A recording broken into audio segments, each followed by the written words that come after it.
If there is any that have the rust damage, they should be replaced before something like this happens again. Classes over at John Adams let out at 2:45. Just 11 minutes later, a 911 call was made that this pole came crashing down. Those driving along Mishawaka Avenue at Esther were spared. So were the parked cars and a crowd of students. All the kids were outside from the high school, so they were all standing around. Obviously, somebody could have been injured when it just fell over. Terrell Jones, a freshman at Adams, says he's very concerned. Especially after school, because we have the buses coming in to load and then we have a lot of cars pulling out, and it's a real dangerous situation. Buses were directed along the road as cones were quickly put up to block the right lane. It stayed closed for a couple hours. Amber and Terrell turned their attention from the fallen pole to the two that were left standing.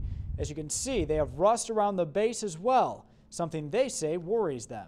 This is not going to be the first time it happens. It's going to be a second and third time, and one of those times someone could get hurt.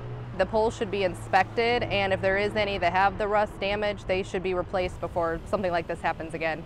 I had a lot of questions for Indiana-Michigan power workers who are in charge of all of these poles. Terry Rigg, the night supervisor for IMP, wouldn't go on camera. The reason, he said, was because he knows his company and the city have been in talks about replacing the 15 or 20 steel poles left across the city. He said because they are older and have become dangerous. He said this pole and this one, even though rusted around the bases, are, quote, in pretty good shape and can remain standing.